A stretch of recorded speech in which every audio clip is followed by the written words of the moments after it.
ચાલો good morning students. આગળ બીજો એક દાખલો. Shri Somnath is a leading consulting physician, એટલે કે ફિઝિશિયન છે સોમનાથજી. Okay, and the following is the summary of his cash receipts and payments. Okay, એટલે કે ડોક્ટર છે, ફિઝિશિયન છે, મીન્સ આ એક દાખલો છે એ કયો થઈ ગયો? પ્રોફેશનલ ઇન્કમ વાળો દાખલો થઈ ગયો, જેમાં કઈ સિસ્ટમ છે એ ફોલો કરવામાં આવશે? તો કે એમાં કેશ સિસ્ટમ છે એ ફોલો કરવામાં આવશે. ઓકે, એટલે હવે જે પણ આપણે દાખલો ગણીએ છીએ એ શ્રી સોમનાથનો, એટલે હું હેડિંગ આપી દઉં છું, statement showing income of Shri Somnath. Okay, આવી રીતે હેડિંગ આપી દેવાનું. Okay, FY 18-19 AY 2019-20 particular amount rupees. હવે જો, હવે તમને આપણે બધાને ખબર છે કે કઈ કઈ ઇન્કમો કન્સિડર થશે. તો કે એવી ઇન્કમ કે જે માત્ર પ્રોફેશનને રિલેટેડ છે. જો ખાસ યાદ રાખજો, આપણે આજે દાખલાઓ ગણીએ છીએ ત્યારે આપણે પ્રોફેશનને રિલેટેડ જે પણ ઇન્કમ હોય એ લખવાની છે, અને પ્રોફેશનને રિલેટેડ જે એક્સપેન્સ છે એ લખવાના છે. જો ખાસ યાદ રાખજો, અધર હેડ એની કોઈ ઇન્કમ હોય તો એ કન્સિડર થશે નહીં. એક્ઝમ્પ્ટ ઇન્કમ હોય તો એ પણ કન્સિડર થશે નહીં. એક્સપેન્સ છે કે જે ડિસએલાઉ થાય એવા છે, તો ડિસએલાવેબલ એક્સપેન્સ પણ આપણે અહીંયા લખતા નથી. ઓકે, હવે જુઓ, ચેક કરો તમે, તો આમાં તમને સૌથી પહેલાં તો નીચે એડજસ્ટમેન્ટ છે એ આપેલું છે કે charge depreciation at 40% on X-ray machine.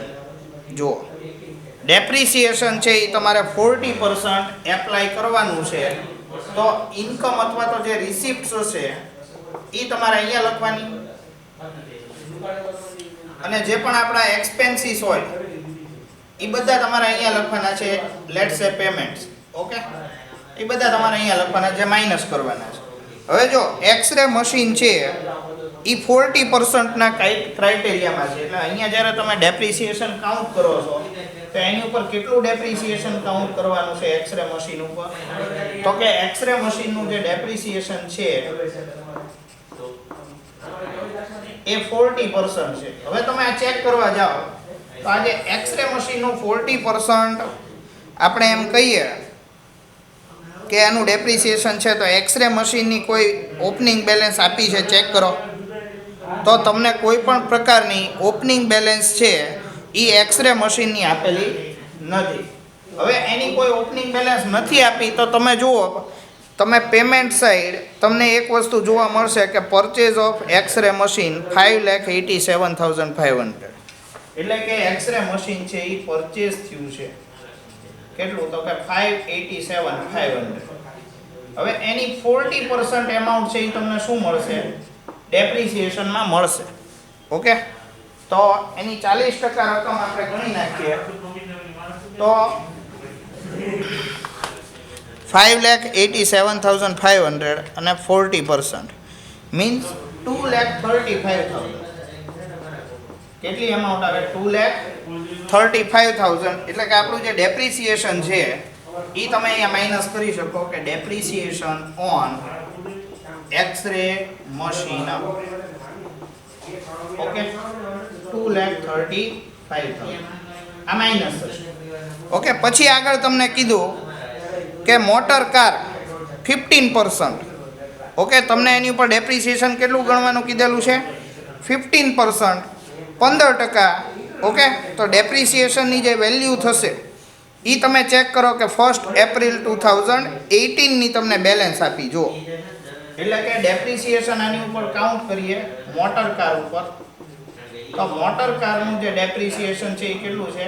15%. Okay, એની તમને શું આપી દીધી? WDV. એટલે કે રિટર્ન ડાઉન વેલ્યુ, અથવા આને તમે એમ પણ કહી શકો કે આ તમારી ઓપનિંગ બેલેન્સ છે. શું છે? ઓપનિંગ બેલેન્સ છે. મોટર કારની વેલ્યુ કેટલી છે? તો મોટર કારની વેલ્યુ છે 1 લાખ રૂપીસ તમને આપેલી છે. હવે 1 લાખ માંથી તમે એનું 15% ડેપ્રિસિએશન ગણો એટલે 15,000 રૂપીસ થાય. જો ઓકે, ડેપ્રિસિએશન જે મોટર કારનું કેટલું છે? 15,000 થશે.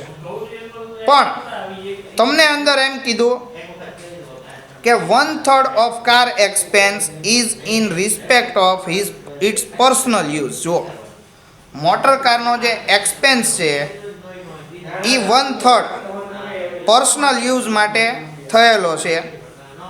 ઓકે, એટલે તમારે અહીંયા આગળ જે 15,000 રૂપીસ છે એની હાફ એમાઉન્ટ અહીંયા આગળ ધ્યાનમાં લીધેલી છે. કેમ? તો કે પર્સનલ યુઝ બાબતે કોઈ ક્લેરિફિકેશન અંદર નથી. તમને એક્સપેન્સનું ક્લેરિફિકેશન કર્યું, ડેપ્રિસિએશનનું કોઈ ક્લેરિફિકેશન નથી. એટલે અહીંયા જે 15,000 છે એમાં 1/2 પોર્શન છે એ જ તમે ડિડક્ટ કરી શકો છો. જ્યારે કોઈ બાબતનું તમને ક્લેરિફિકેશન ન હોય, જો તમને ક્લેરિફિકેશન છે પણ કયું છે?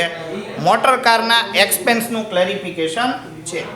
ઓકે, ને અહીંયામાં લખવું પડે કે depreciation on motor car 7,500.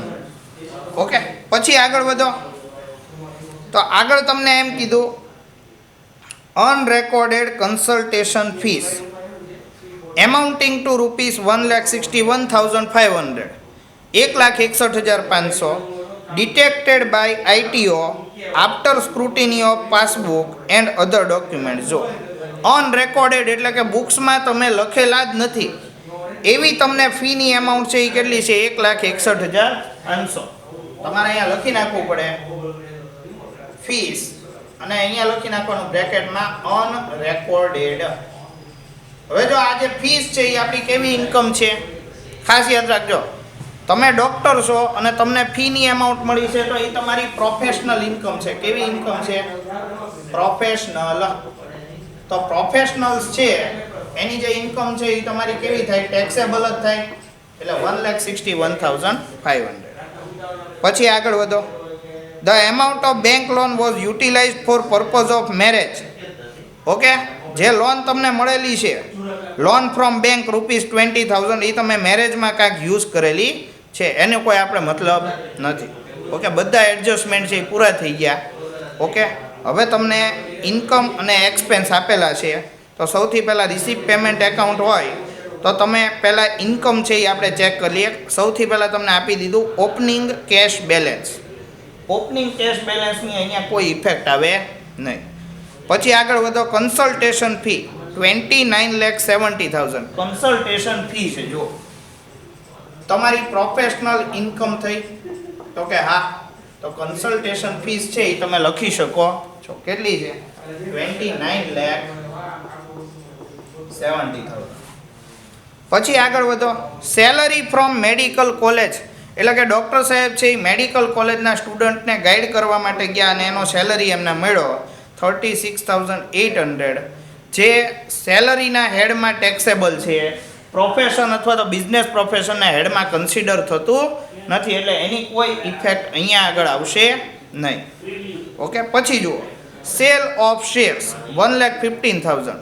શેરનું selling કરો છો, એની ઉપર કોઈ પ્રોફિટ થાય છે તો એની ઇન્કમ ક્યાં કન્સિડર થાય? તો તમે કહેશો sir income from capital gain નામનું જે હેડ આવે એમાં એ ટેક્સેબલ થાય, અહીંયા કન્સિડર થતું નથી.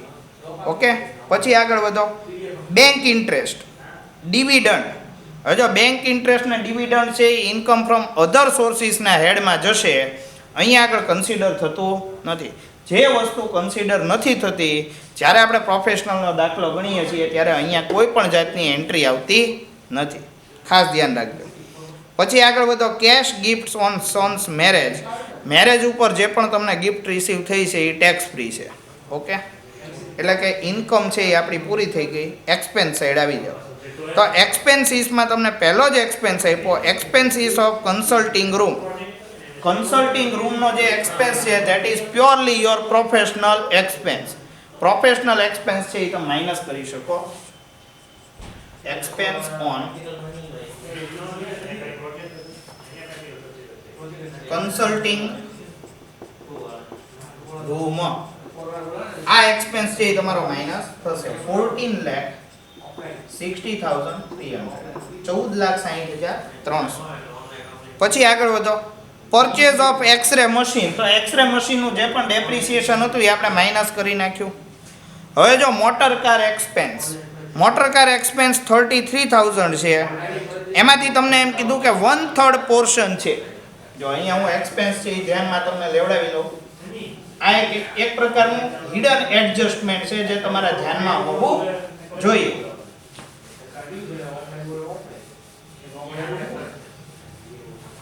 હવે જુઓ, મોટર કારનો જે એક્સપેન્સ છે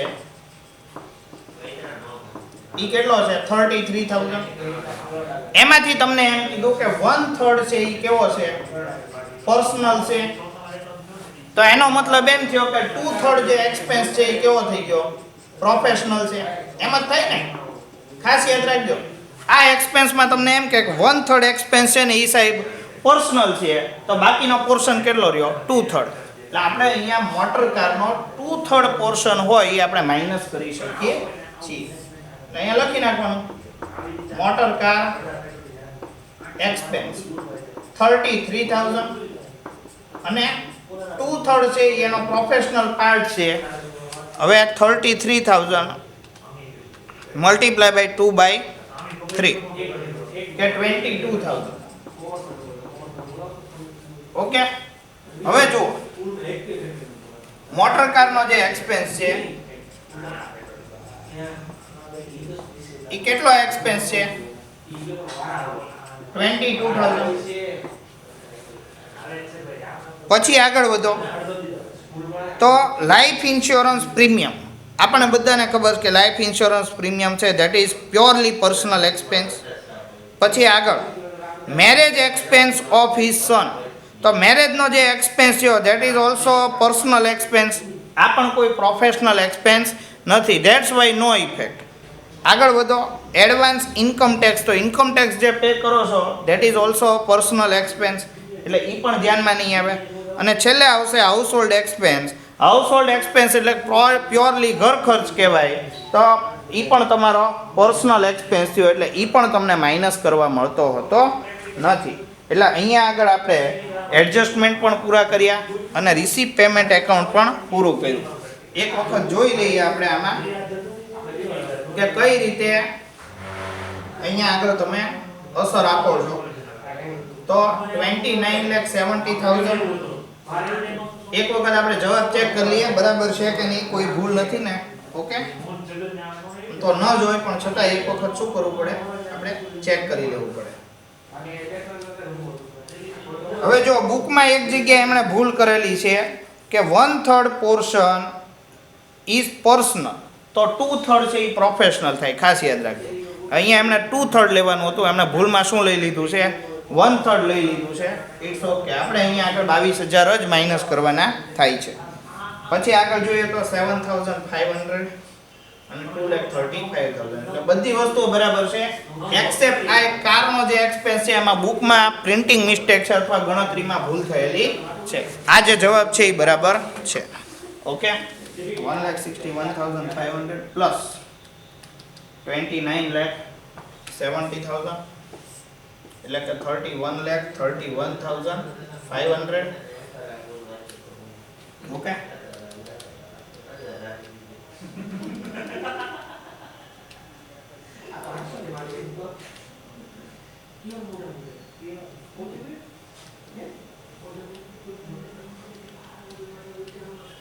એટલે કે 14,06,700 taxable.